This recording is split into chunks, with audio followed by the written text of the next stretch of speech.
Doug, though, if put on your CBO hat when you used to be a neutral, down the middle guy scoring these budgets, how would you score this? If there were a political, hope for getting any that is passed, is it realistic in terms of deficit reduction?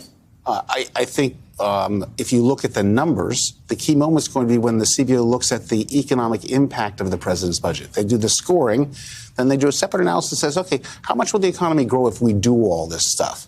And what Republicans are going to argue is that he's pretending you can tax the rich in isolation from everyone else, but in fact, we live in the same economy. This enormous increase in taxes is going to hurt growth. It's going to hurt the working people as a result. The CBO will reveal that if that's really what's in there. So that's the moment to look for coming down the road.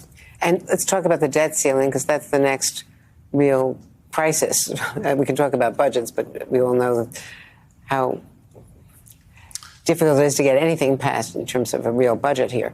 But the debt ceiling is going to hit the wall in June, July, whenever that term. And what the Fed chair said yesterday in his testimony is there's nothing magical. There's no way around dealing with this. That's exactly right. Even the thing they call prioritization, where we pretend we can pay the Treasury bills and not pay other bills, probably won't work in practice. And all that would do is delay the inevitable. They have to come to terms with the fact that this money is owed. You have to raise the debt limit to borrow it and pay the bills. And how they get there politically, I'm not sorry enough to figure out, but they need to get there fast. Carol, bring this back to what the president's willing to do on this.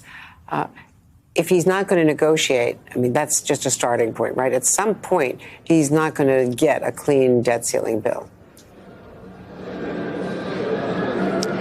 Yeah, look, this is their position, Andrea, for now. It remains to be seen exactly how this plays out. This is obviously very high stakes, and it's notable that President Biden, when he was vice president, was part of negotiations with House Republicans on cutting spending and in coalition with raising the debt limit. So this is something that he has done in the past. He's changed his mind since then for a number of reasons. But this is something certainly that the White House does not want to see happen on the president's watch, where the U.S. actually defaults. And Sabrina, a big unknown here is Mitch McConnell, because Mitch McConnell and Joe Biden know how to negotiate with each other. They are friends, not only rivals, political rivals. And if there were any hope of getting around that House gridlock, it's Mitch McConnell. And now we don't know how long he's out for, and we're hoping that this is just a minor precautionary hospitalization. But if he's not in the game, that is a big change.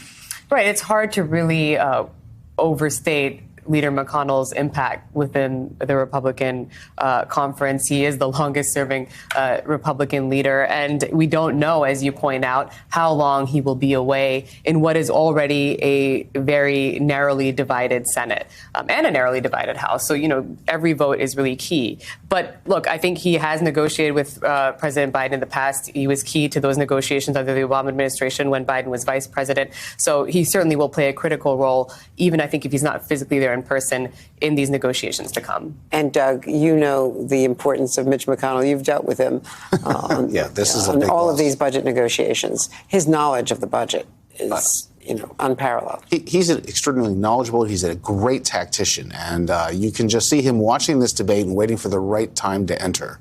And let's hope he's well enough to do it when he needs to. We all wish that this is just a minor issue, and that we're both sitting here in boots from break, so we know what falls and trips can be. Thanks so much, Sabrina. It's great to see you. And Douglas Holtz-Eakin and Carol Lee with all of the breaking news and having her exclusive with the OMB director today. Thank you.